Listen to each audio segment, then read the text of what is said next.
Assalamualaikum warahmatullahi wabarakatuh. Alhamdulillahi rabbil alamin wa bihi nasta'inu ala umurid dunya waddin. Allahumma salli wa sallim ala nabiyyina Muhammad wa ala alihi wa ashabihi ajmain. Amma ba'du. Bapak-bapak, ibu-ibu sekalian, kita dengan mempelajari bagaimana as-salam turun, bagaimana as-salam menjadi syariat Nabi Muhammad SAW, bagaimana as-salam akan naik ke hadirat Allah Subhanahu wa taala, bagaimana as-salam kita harapkan menjadi menyinari kehidupan kita, bagaimana as-salam kita masuk ke dalam surga. Jadi bapak-bapak, ibu sekalian, ada dua yang saya perhatikan di sini, memperbaiki pemaknaan apa yang sudah kita lakukan saat ini.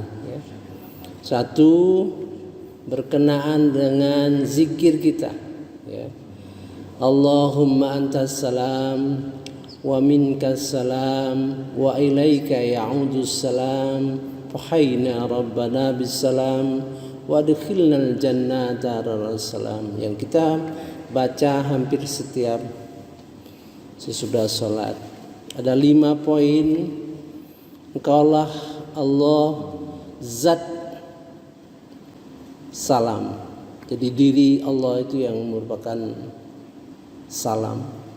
Kemudian wa minkas salam, dari kaulah salam itu turun ke bumi. Pertama kali salam itu kepada Nabi Nuh alaihissalam.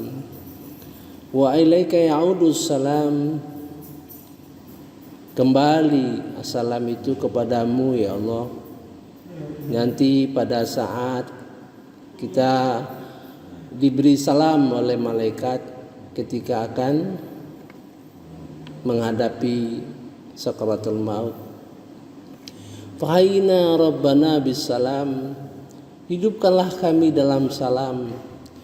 Kita mendapat pelajaran bagaimana mengucapkan salam dan kewajiban kita untuk menjawab salam. Bagaimana salam itu merupakan bagian kehidupan kita yang damai. Bagaimana seorang ibadur rahman mengatakan salam walaupun itu dilakukan kezaliman oleh orang-orang yang jahil. Bagaimana salam itu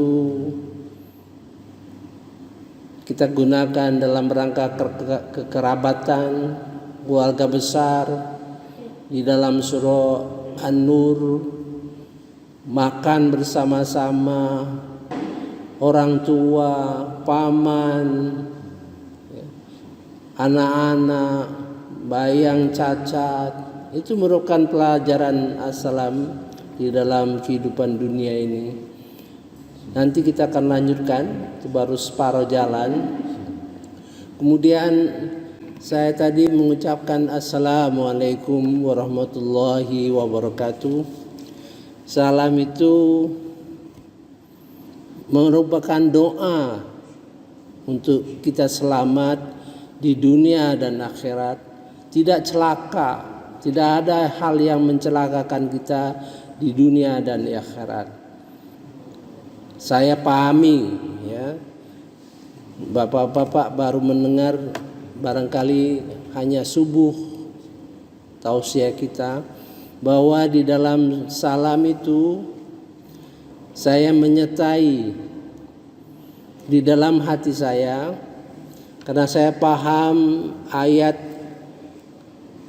surah Al-An'am ayat 54 diiringi oleh mudah-mudahan Bapak Ibu sekalian semakin cinta kepada Al-Quran, semakin ingin belajar Al-Quran, semakin mendalami makna-makna di dalam Al-Quran, di dalam hati saya tadi ya. Kedua, mudah-mudahan Allah melimpahkan berkahnya kepada bapak-bapak ibu-ibu. Ketiga, seandainya bapak-bapak ibu-ibu melakukan suatu dosa, segeralah bertobat. Keempat, perbaikilah apa-apa yang patut diperbaiki, akhlak, perbuatan, karena fa'innahu itu beda dengan wa innahu atau innahu saja. Artinya apa-apa yang dilakukan tadi ya 1, 2, 3, 4 fa innahu, sesungguhnya Allah Maha Pengampun dan Maha Penyayang. Itu dalam arti mudah-mudahan kita terus meningkat ya. Kita akan lanjutkan. Sebelum itu mari kita kaji lagi surah Al-An'am ayat 54 itu ya. Kita fokus bahasa Arabnya ya. Dengan bahasa Arab kita akan paham artinya ya. A'udzubillahi minasyaitonirrajim. Bismillahirrahmanirrahim. Wa idza ja'aka alladzina yu'minuna bi ayatina faqul salamun alaikum. Dan apabila datang kepada engkau, kepada Nabi Muhammad sallallahu alaihi wasallam ya, orang yang yu'minu itu fiilnya fiil mudhari. Yu'minu itu akan beriman, artinya bukan yang lalu ya. Fiil mudhari itu yang akan datang dan sedang berlangsung gitu ya. Kalau dalam bahasa Inggris future tense dan future continuous tense. Bi ayatina, percaya kepada ayat-ayat kami. Jadi ja'aka, datang kepada engkau Nabi Muhammad itu secara fisik ya. Beliau sudah wafat kan, sudah tidak ada lagi di dunia ini. Tapi ada fiil, artinya kata kerja yang terus berlangsung terus. Mudah-mudahan Allah mentakdirkan tetap diberi salam oleh Rasulullah sallallahu alaihi wasallam ya. Kataba alaikum, kataba rabbukum ala nafsihi rahmah. Allah menetapkan dirinya ya. Tuhan sebagai Tuhan merupakan ar-rahmah, merupakan kasih sayang ya. Maka kita mengucapkan assalamualaikum warahmatullahi wabarakatuh ya. Annahu, bahwasanya man amila minkum su'am bijahala, siapa yang berbuat di antara kalian dosa karena kebodohan, summa taba mim ba'di, segera bertobat ya. Wa aslaha, perbaiki ya. Artinya wa aslah itu perbaiki semua, umum. Kalau kita tadinya berkeluarga antara adik dan kakak terjadi sengketa, kita lakukan silaturahmi gitu kan. Kalau kita dalam suatu kelompok besar berselisih pendapat dan lain sebagainya, tingkatkan silaturahmi gitu ya. Fa annahu, maka huruf fa itu berkaitan dengan yang tadi yang di atas ya. Sebetulnya kalau innahu saja sudah cukup ya, innahu ghafurur rahim ya. Sungguhnya Allah itu Maha Pengampun dan Maha Kasih Sayang ya. Ya, jadi apa-apa yang kita lakukan tadi, tobat ya, kemudian memperbaiki situasi ya, meningkatkan silaturahmi dan sebagainya, maka sifat Allah yang Maha Pengampun dan Maha Penyayang itu akan berdampak pada diri kita ya. Itu kita ulangi lagi supaya kita betul-betul memahami. Kemudian dua ayat di belakangnya, dua ayat yang di belakangnya itu adalah perintah kepada Nabi Muhammad SAW. Janganlah engkau mengusir orang-orang yang meniru Tuhanmu di pagi hari dan petang hari. Mereka mengharapkan keriduannya. Engkau tidak memiliki tanggung jawab sedikit pun terhadap perbuatan mereka ya. Dan mereka tidak memikul tanggung jawab sedikit pun terhadap perbuatanmu yang menyebabkan engkau berhak mengusir mereka sehingga engkau termasuk orang-orang yang zalim. Ini dulu pada masa Rasulullah Mesir itu orang-orang yang nggak punya gitu ya, orang-orang katakanlah nggak punya apa-apa, miskin, selalu berkumpul di depan rumah Rasulullah.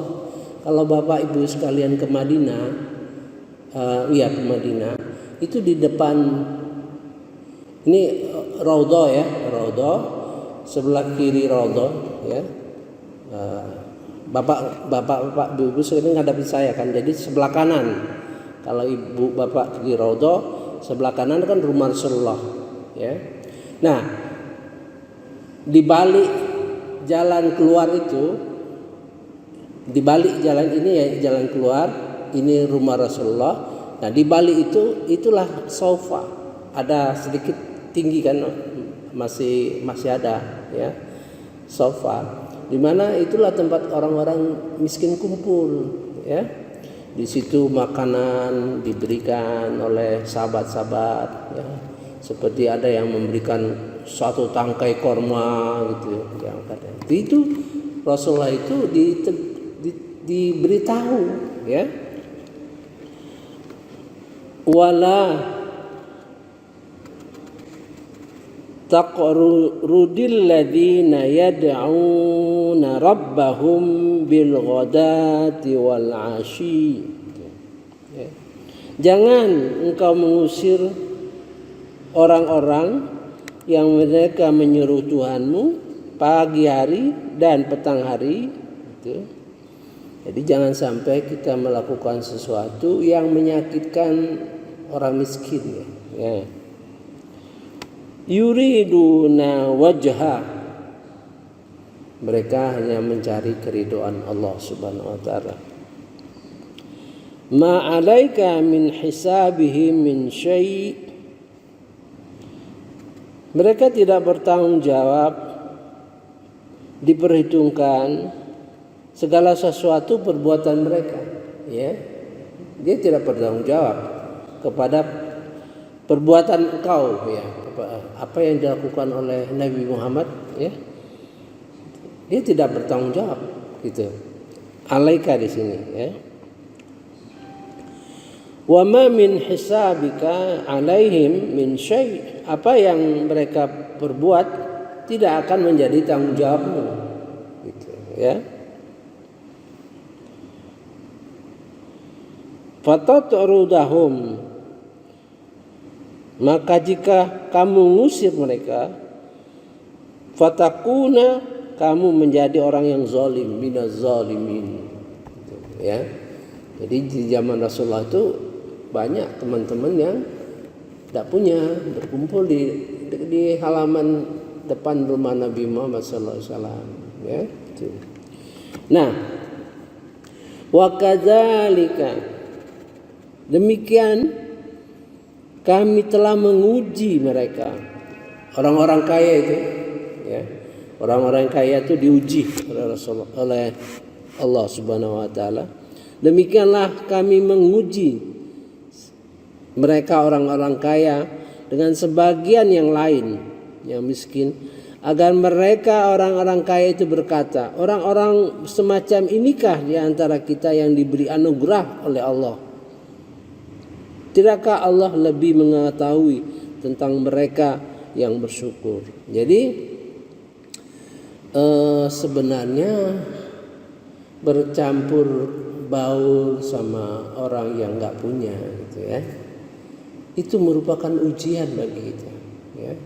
Jadi jangan sampai kita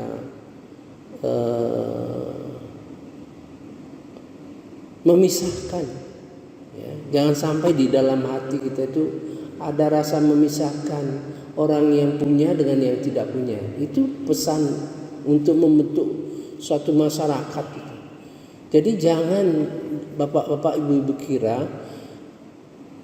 kita tuh sama ujiannya. Jadi kalau kita memberi infak, ya, atau memberi zakat kepada orang miskin, ya, kita itu pada ujian yang sama. Si miskin juga diuji, yang kaya juga diuji.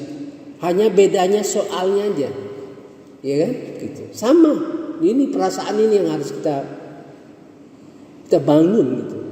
Jangan sampai, katakanlah di masjid kita guyup, ya, kita kompak, tapi kita kompak sebetulnya sama-sama yang kaya saja, sehingga secara kultural, secara adat, secara alami mereka terpisah. Coba bapak-bapak renungkan kelakuan kita, ya, kelakuan kita. Sebetulnya kita memisahkan. Makanya salam itu merupakan sarana untuk disampaikan kepada siapapun, ya. Makanya Nabi Muhammad SAW khawatir nanti kita bersalam kepada yang kenal saja. Kepapasan, kita berpapasan nih sama orang yang nggak punya, ya. Kita kadang-kadang merasa tidak kenal. Ini berbahaya bagi kita. Wa kadzalika fatanna ba'dahum ba'd. Kami betul-betul menguji, ya. Liyaqulu, agar mereka yang kaya mengatakan, ahaula imanallah alaihim min bainina. Agar mereka mengatakan, apakah mereka yang miskin itu yang diberi anugerah oleh Allah Subhanahu wa taala atas mereka di antara kami, ya, di antara kita. Maksudnya di situ ada satu pemahaman, ya, pemahaman bahwa yang miskin ini sebetulnya anugerah bagi kita, gitu maksudnya, ya. Keadaan kemiskinan itu merupakan anugerah bagi kita untuk Allah menguji kita, gitu. Jadi jangan sangka dengan kita memberikan infak, katakanlah, ya, memberikan sedekah kepada yang miskin, kita merasa memperoleh pahala, ya. Sebab tidak ada lain tujuan kita berinfak atau memberikan sedekah itu tidak ada lain kecuali mencari ridhonya Allah Subhanahu wa taala. Dan wajah itu selalu diartikan keridhaan. Nah, kita lihat bahwa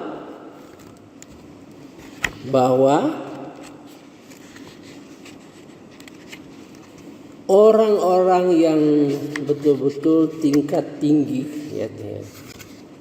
Mari kita lihat di surah Al-Baqarah ya. Surah Al-Baqarah ayat 265. 265 halaman 45. Dan perumpamaan orang-orang yang menginfakkan hartanya untuk mencari ridho Allah dan untuk memperteguh jiwa mereka. Wa matsalul ladzina yunfikuna lahum ibtigha'a mardatillah. Ya.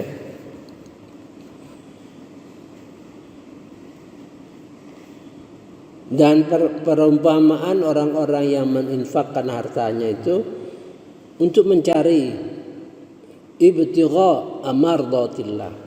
Ya. Kemudian watasbitan min anfusihim. Kemudian memantapkan jiwanya, keimanannya. Jadi sebenarnya kita lakukan infak itu mencari keridhaan Allah Subhanahu wa taala, ya. Kemudian untuk memperteguh jiwa kita. Jadi ibarat kita kalau kita nyatakan kita bersaudara ya, kita nganggap bersaudara ya. Nah, kita buktikan bahwa kita itu bersaudara itu apa, gitu ya. Sanggup membela, sanggup menolong, sanggup segala hal, harus membuktikan. Itulah maksudnya watasbitan min anfusi, mengatakan jiwa. Jadi kalau kita tidak komit, maka tidak banyak orang yang mengatakan kita bersaudara ya, gitu. Ya saja basa-basi.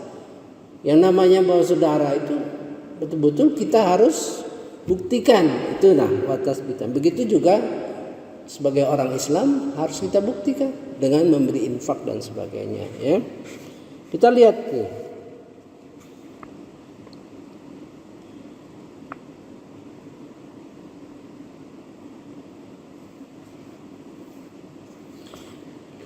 Lihat ayat 274. Orang-orang yang menginfakkan hartanya malam dan siang hari secara sembunyi-sembunyi maupun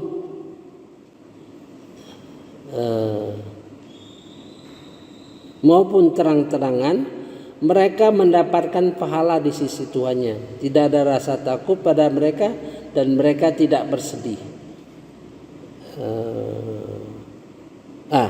174 ya. Jadi kelakuan dalam memberikan infak itu, allazina yunfikuna amwalahum bil laili wan nahar sirrau wa alaniyatan falahum ajruhum inda rabbihim wala khaufun alaihim wala hum yahzanun. Jadi perilakunya ya, siang malam itu tidak menjadi persoalan ya. Setiap saat dia di pikiran, baik bersembunyi-sembunyi atau terbuka. Nah, sembunyi-sembunyi atau terbuka itu merupakan satu pemikiran. Ya. Tentu kita pikir ini apa pantas sembunyi-sembunyi atau terang-terangan. Tentu ada pertimbangan. Nah, itu pertimbangan itulah yang meningkatkan kejiwaan kita, ya. Kemudian ayat 272,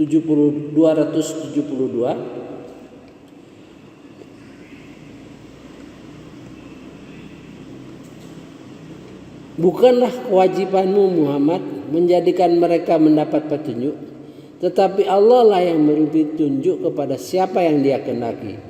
Apapun harta yang kamu infakkan, maka hendaklah menjadi kebaikan untuk dirimu sendiri, dan janganlah kamu berinfak melainkan mencari ridho Allah, ya, mencari ridho Allah, ya. Dan apapun harta yang kamu infakkan, niscaya kamu akan diberi pahala secara penuh dan tidak akan dizalimi.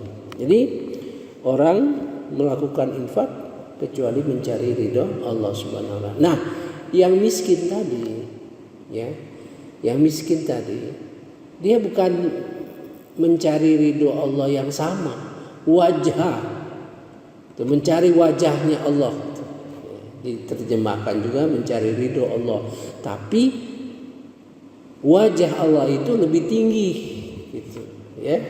Jadi bapak-bapak, ibu-ibu, renungkan, rasakan bagaimana si miskin, ya, bagaimana si miskin tidak punya kejelasan, ya, kejelasan dalam hidup ini, ya. Jadi dia ada perasaan yang nggak bisa saya ucapkan, ya, seungkapkan sama seperti si miskin, ya. Namun merasakan saja, tidak menentu segala hal. Jadi dia tidak ada harapan selain mencari keridhaan Allah Subhanahu wa taala, ya. Rasanya kita belum menjadi miskin, ya, terlalu miskin, ya. Jadi nggak bisa tidak bisa membayangkan yang secara penuh, ya. Tapi pikiran kita, namanya orang miskin itu, kalau dia sembahyang itu, ya sudah, hidup itu tidak ada harapan terhadap dunia ini, itu maksud saya. Sehingga keriduan yang diharapkan orang-orang miskin itu jauh lebih tinggi daripada keriduan orang-orang yang punya, gitu, ya. Maka dia wajah diterjemahkan ya sama keriduan, tapi wajah itu lebih dalam pengertiannya, karena mereka kalau yang miskin rasanya nggak punya harapan lah dalam hidup ini. Kalau orang kaya kan masih ada harapan, gimana mengenai dunia ini, ya. Jadi semata-mata mengharapkan keriduan Allah. Nah, keriduan Allah itu yang tinggi, gitu, ya, dibandingkan orang yang nggak punya, orang yang punya, ya. Jadi itulah salah satu, karena begini, kita membaca as-salam itu, karena as-salam itu bertingkat, ya, bertingkat, ya. Jadi sebagai usaha, bayangkanlah orang yang ingin masuk surga, orang yang membina kehidupannya dengan salam selama di dunia itu bertingkat-tingkat itu. Nah, ayat-ayat yang kita lalui ini akan bertingkat-tingkat, ya. Saya kira nanti mudah-mudahan tidak perlu yang sampai yang tinggi-tinggi betul, ya, kita abaikan saja. Tapi paling tidak mengertikan di dalam surah Al-An'am ini. Nah, dilanjutkan bagi orang-orang yang alaihissallah, apakah bukan Allah lebih mengetahui siapa yang syakirin, bersyukur. Jadi begini, ini orang kaya, ada kelompok-kelompok orang kaya. Katakanlah di masjid ini ada kelompok-kelompok kaya, ada kelompok-kelompok yang miskin. Bagaimana kelompok kaya ini dengan miskin ini bisa bercampur baik?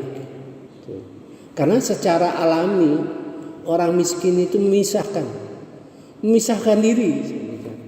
Mereka memisahkan diri, nggak mungkin bersama-sama, gitu lah, ya kan?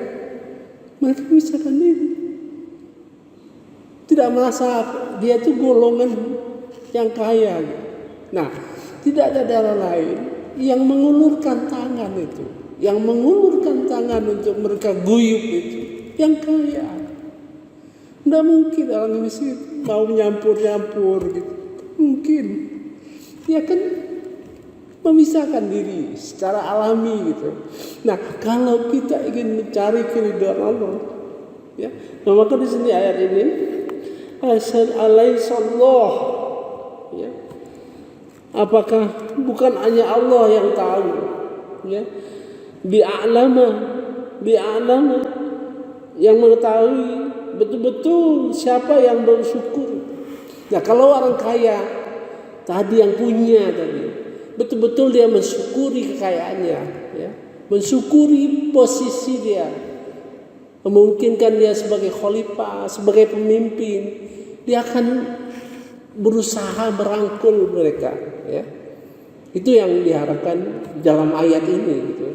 Jadi sebetulnya masih jauh harapan kita kepada pembentukan masyarakat Islam itu, sehingga yang miskin itu merasa ridho dia. Misalnya di masjid kita, ya, yang miskin kumpul sama kita dan dia ridho karena Allah menguji dia dalam kemiskinan. Dia sabar dan ditampilkan keridoan itu dalam mereka guyub sesama-sama yang kaya. Yang kaya pun karena bersyukur kekayaannya, matanya enggak memicingkan dengan sebelah mata kepada yang miskin.